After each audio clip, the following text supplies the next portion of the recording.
Hi viewers. మన రాజుగారు మనస్ఫూర్తిగా మన రాజుగారే అంటే నేను అశోక్ గజపతి రాజు గారు నిజంగా ఎంత సింప్లిసిటీ అంటే ఆ మనిషి వేల ఎకరాలు కూడా ప్రజలకి దాన ధర్మం చేస్తున్నాడు. ఆంధ్ర యూనివర్సిటీ క్యాంపస్కి ఇచ్చున్నారు. ఇలా చెప్పుకుంటూ పోతే దేవాదాయ ధర్మాదాయ శాఖలో సింహాచలం దేవస్థానం వస్తున్నా దాని ట్రస్టీగా ఉంటూ కూడా అసలు ఎప్పుడు కూడా ఏ చిన్న ఇది కూడా లేకుండా చూసుకున్నాడు.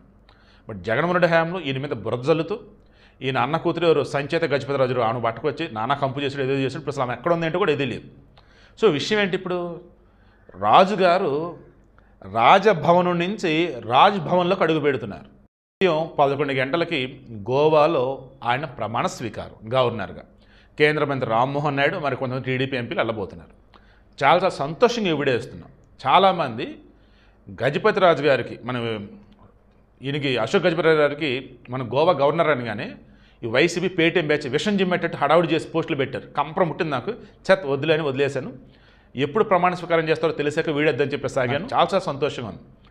ఎంత సింపుల్గా అంటే ట్రైన్లోనే ప్రయాణం చేస్తాడు. ఆయన వస్తువులు ఏవైతే ఉన్నాయో ఆయనే, అంటే ఇన్ ద సెన్స్ ఏమంటారంటే ప్రభుత్వాన్ని వాడుకుందాం, ఏం కాదు వాళ్ళు వాడద్దు, ఇలా ఉన్నాడు అసలు ఆయన. అంత అంటారు రాజరికానికి నిలువెత్తు నిదర్శనం, సింప్లిసిటీకి నిలువెత్తు నిదర్శనం, మచ్చలేని మనిషి, మానవత్వంలో దేవుళ్ళు అంటాడు. గోవా ప్రజలు నిజంగా అదృష్టవంతులు. మొట్టమొదటి గవర్నర్గా ఈయన అపాయింట్ అయినారు. అక్కడ గోవాకి చాలామంది గవర్నర్లు వచ్చున్నారులే, ఈయన ఫస్ట్ టైం గవర్నర్గా అపాయింట్ అయినాడు గోవాకి ఇక్కడి నుంచి సరికొత్త రోజులు వస్తాయి. ఎందుకంటే ఈయన ఒక గవర్నర్గా ఓన్లీ సంతకాలు పెడితే మాత్రం కూర్చోడు. చాలా అద్భుతంగా అడుగులు అయితే ముందుకేస్తాడు. మీలో చాలామందికి తెలియదు కదా, ఎన్టీ రామారావుని చంద్రబాబు నాయుడు వెన్నుపోటు పొడిచాడు పిచ్చి పిచ్చిగా ఏదో మాట్లాడితే నమ్ముతూ ఉంటారు. ఎన్టీ రామారావు ఒక ముఖ్యమంత్రిగా, ఒక పార్టీ అధినేతగా ఒక ఆడదాని చేతిలో ఇరుక్కుపోయాడు. ఆమె ఏది చెప్తే చేసుకుంటూ పోతున్నాడు. పార్టీ యాక్టివిటీస్లో ఆయన ఉన్న విధానం కరెక్ట్ కాదు. ఒక పాలకుడు, ఒక నాయకుడు ఇలా ఉండకూడదు, నువ్వు చేతుల్లోకి తీసుకో, నేనుంటా వెనకని చెప్పినవాడు అశోక్ గజపతి రాజు. రాజునవాడు ఎలా ఉండాలో ఆయన చెప్పాడు. ఎన్టీ రామారావు కరెక్ట్గా లేడు, ఆయన వల్ల మనమంతా, కానీ ఇప్పుడు ఆయన కరెక్ట్గా లేడు. సో పార్టీని కాపాడుకోవాలన్నా, రాష్ట్రాన్ని కాపాడాలన్నా ఆయన చేతిలో వచ్చి నువ్వు తీసుకో అని చెప్పేసి అంటే ఆయన కాదుకూడదన్నారు. తెలుసా మీకు చంద్రబాబు నాయుడు?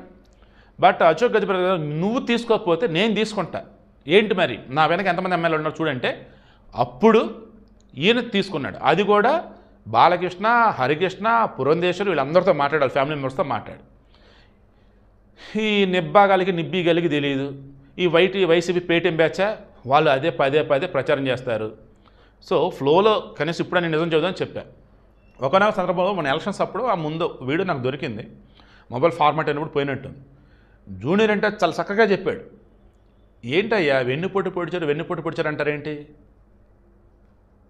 చంద్రబాబు నాయుడు గారు పార్టీని కాపాడుకున్నారు, మా తాత గౌరవాన్ని నిలిపారు, అదే నిజం. ఆయన కూడా చెప్పేది అదే, ఎవరు చెప్పినా అదే చెప్తారు.